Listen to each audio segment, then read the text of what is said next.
Video என்னால் சில பல காரணங்களால் வீடியோ போட முடியலை.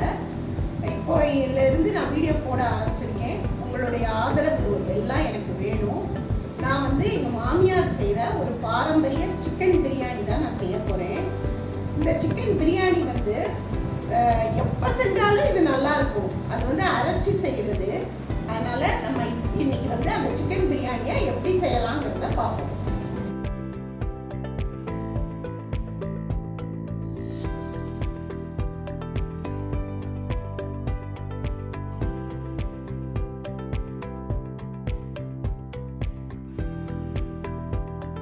இப்போ நம்ம கோழி பிரியாணி செய்ய ஆரம்பிக்கலாம். அதுக்கு அரைக்கிறதுக்கு என்ன தேவை, தாளிக்கிறதுக்கு என்ன தேவைங்கிறத நம்ம இப்போ பார்க்கலாம். நான் வந்து இந்த மெஷர்மெண்ட் கப்பில் அரைக்காப்படி எடுத்திருக்கேன். அரைக்காப்படின்னா காப்படியில் பாதி. இது நீங்கள் எதுனாலும் டம்ளர்லனாலும் அளந்துக்கலாம், இல்லை மெஷர்மெண்ட் கப்பில்னாலும் அளந்துக்கலாம். உங்கள் இஷ்டம் தான். ஒரு கப் அளவு இது, அவ்வளோதான். அதுக்கு வந்து இது ஜீரக சம்பா அரிசி எடுத்துருக்கேன். நான் ஜீரக சம்பா அரிசியை வந்து ஒரு 10 மினிட்ஸ் நீங்கள் ஊற வைக்கணும். இதுக்கு 1/4 கிலோ கோழி எடுத்திருக்கேன். 2 சில் தேங்காவை வந்து அரைச்சி பால் எடுக்கணும். இது கலரிங்காக நான் ஒரு 1/4 டீஸ்பூன் காஷ்மீரி தூளும் 1/4 டீஸ்பூன் மஞ்சத்தூளும் எடுத்திருக்கேன். இப்போது நம்ம அரைக்கிறதுக்கு என்ன பொருள் அப்படிங்கிறத இப்போ நம்ம பார்க்கலாம். நான் ஒரு கை புதினா, ஒரு கை மல்லி வச்சுருக்கேன். அது போக பெருஞ்சீரகம் வந்து ஒரு 1/2 டீஸ்பூன், 3 ஏலக்காய், 3 கிராம்பு, ஒரு 3/4 இன்ச்சு அளவுக்கு இஞ்சி, ஒரு பட்டை, 3 சின்ன வெங்காயம், 2 பூண்டு, 3 பச்சை மிளகா, 3 காஞ்ச மிளகா. இவ்வளத்தையும் நம்ம வந்து வலுவலுன்னு அரைக்கணும்னு இல்லை, குறைன்னு கூட அரைச்சிக்கலாம். இது ரொம்ப ஃபைனாக அரைக்கக்கூடாது. அந்த மாதிரி இதை அரைச்சிக்கணும். தேங்காவை பால் எடுத்துக்கணும். இதுதான் இதுக்கு முன்னாடி செய்ய வேண்டிய வேலை. தாளிக்கிறதுக்கு என்ன பொருள்னா, ஒரு பெருசாக உள்ள பெரிய வெங்காயம் 1, ஒரு தக்காளி, கொஞ்சம் புதினா, கொஞ்சம் மல்லி இலை. இது போக நம்ம ஒரு பட்டை, 2 அன்னாசிப்பூ, ஒரு அன்னாசிப்பூ, 2 கல்பாசி, ஒரு மராட்டி மொக்கு, ஒரு வந்து ஜாதிப்பத்திரி. இவ்வளோதான் இது தாளிக்கிறதுக்கு. இதுக்கு ரொம்ப நம்ம ஸ்பைசிலாம் சேர்க்க போகிறதில்ல. ஆனால் பிரியாணி அருமையாக இருக்கும். நீங்கள் கண்டிப்பாக எதாவது செஞ்சு பாருங்கள். இது வந்து பாரம்பரியமான பிரியாணி நம்ம செய்வோம். வாங்க பார்க்கலாம். இப்போ தேங்காய் வந்து அந்த 2 சில்ல பால் எடுத்து வச்சுருக்கேன். நம்ம வந்து இது பாருங்கள், கொதன்னு தான் அரைச்சிருக்கேன். நான் ரொம்ப வலுவலுன்னா அரைக்கலை, பரபரன்னு தான் இருக்குது. இப்போது நம்ம எப்படி தாளிக்கலான்னு பார்க்கலாம்.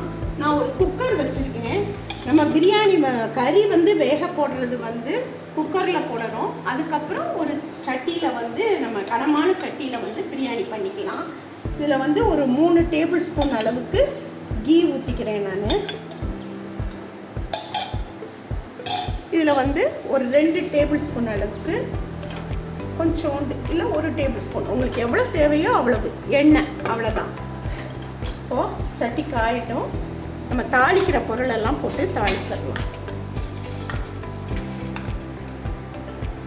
பிரியாணி இலை,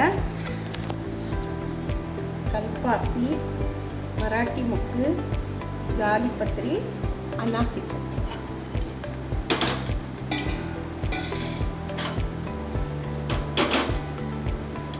இது நல்லா பொரிஞ்ச உடனே நம்ம வந்து வெங்காயம் போட்டுக்கலாம்.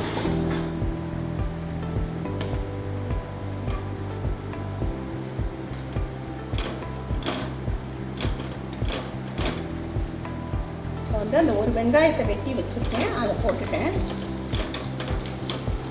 வெங்காயம் வந்து டிரான்ஸ்பரண்ட்டாக வதங்கினா போதும். அதுக்கு அடுத்தது நம்ம வந்து தக்காளி போட்டு தக்காளியும் வதக்குவோம். இப்போ வந்து வெங்காயம் டிரான்ஸ்பரண்ட்டாக வதங்கிடுச்சு.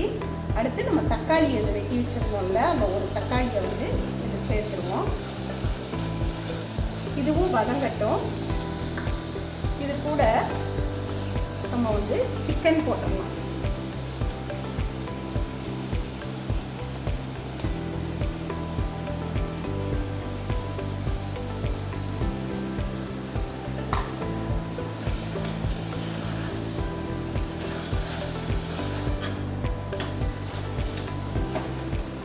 அடுத்தது நான் இந்த மஞ்சத்தூள் போடுறேன்.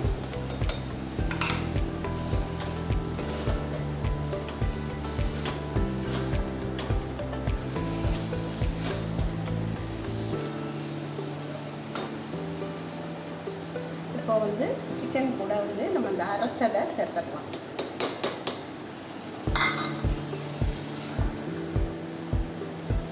இப்போ வந்து இந்த சிக்கனுக்கு தேவையான அளவுக்கு நம்ம வந்து இப்போ இதுக்கு சிக்கனுக்கு எவ்வளோ தேவையோ அந்த அளவுக்கு நான் வந்து இந்த பிங்க் சால்ட் போடுறேன்.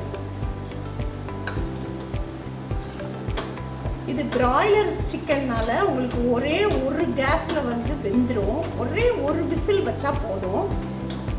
இந்த டேஸ்ட்டை வந்து நம்ம கூட்டி கொடுக்கறதுக்காக இந்த இதை அவிய வைக்கிறதுக்கு ஒரு மடக்கு நம்ம எடுத்த தேங்காய் பாலில் ஒரு மடக்கு ஊற்றுனா போதும். உங்களுக்கு அந்த சிக்கனில் வந்து இந்த தேங்காய் பால் இந்த மசால் எல்லாம் உள்ளே போய் இந்த சிக்கன் சாப்பிட வந்து அவ்வளோ டேஸ்ட்டாக இருக்கும். இப்போ நம்ம உப்பு மஞ்சள் எல்லாம் போட்டாச்சு. இப்போ மூடி கரெக்டாக ஒரே ஒரு விசில் தான் வைக்கணும். வச்சுட்டு நம்ம ஆஃப் பண்ணிடணும்.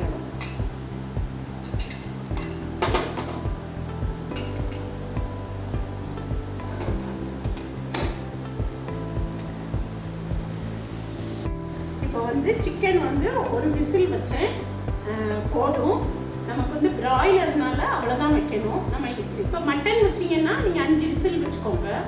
இப்போ சிக்கன்னால நமக்கு ஒரு விசில் போதும்.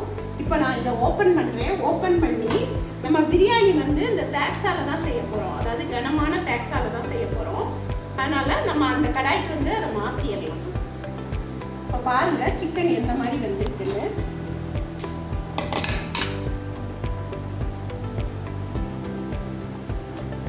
நம்ம தண்ணி எதுவுமே ஊற்றலை, தேங்காய் பாலில் தான் வேக வச்சோம். இப்போது நான் வந்து இந்த கடாய்க்கு வந்து நான் இந்த சிக்கனை வந்து மாற்றிடுறேன். இதில் வந்து பாருங்கள் இவ்வளோ தண்ணி இருக்குது. நம்ம பிரியாணிக்கு தண்ணி வைக்கிறதுல இவ்வளோ தண்ணியை நம்ம குறைச்சி தான் வைக்கணும்.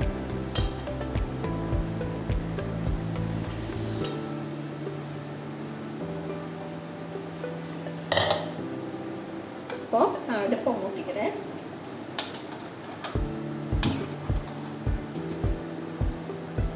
இப்போ இவ்வளோ தண்ணி இதில் இருக்குது. அப்போது இது ஒரு அரை டம்ளர் இருக்கும். நம்ம வந்து அந்த அரை டம்ளர் அளவுக்கு தேங்காய் பால் ஊற்றிட்டு மீதிக்கு தண்ணி ஊற்ற போகிறோம். இப்போ இந்த குறைக்கு வந்து இந்த தண்ணி சரியாக போச்சு. இன்னும் ஒரு கப் தண்ணி வைக்கணும்.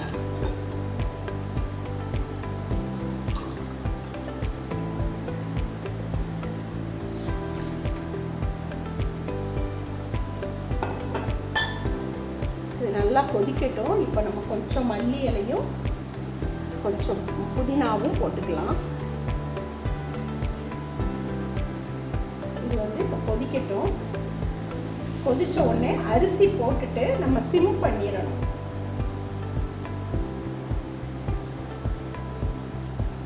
மூடி வச்சு மூடிடுறேன். ஒரு கொதி வரட்டும். வந்த உடனே அரிசியை போட்டுட்டு நம்ம சிம் பண்ணிடணும்.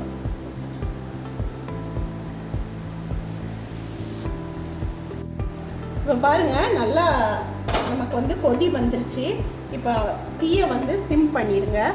பண்ணிவிட்டு அரிசியை வந்து தண்ணி வடிய வச்சுருக்கிற அரிசியை வந்து நம்ம இதில் போட போகிறோம்.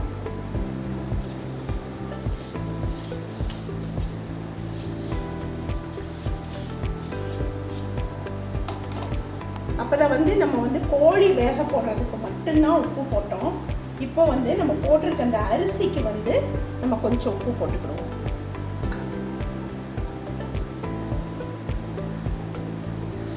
இனிமேல் வந்து தீயை வந்து கூட்டக்கூடாது.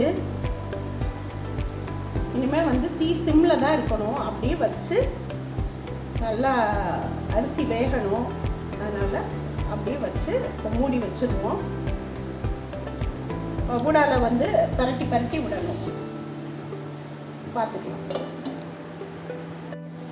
இப்போ வந்து நம்ம ஓரளவு இதாகிடுச்சு. நம்ம சிம்லே தான் வச்சுருக்குறோம். இப்போ வந்து இந்த ஒரு கலரிங்காக நான் வந்து காஷ்மீரி சில்லி பவுடர் வந்து கொஞ்சம் மேலே போடுறேன். கரெக்டாக இந்த டைமில் நான் போட்ட டைமில் நீங்கள் அந்த ஸ்பைஸை போடுங்க. அப்புறம் தான் அது நல்லாயிருக்கும்.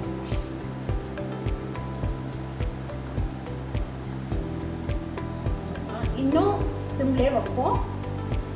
இன்னும் ஒரு 10 மினிட்ஸ் பிரியாணி ரெடி ஆகிடும்.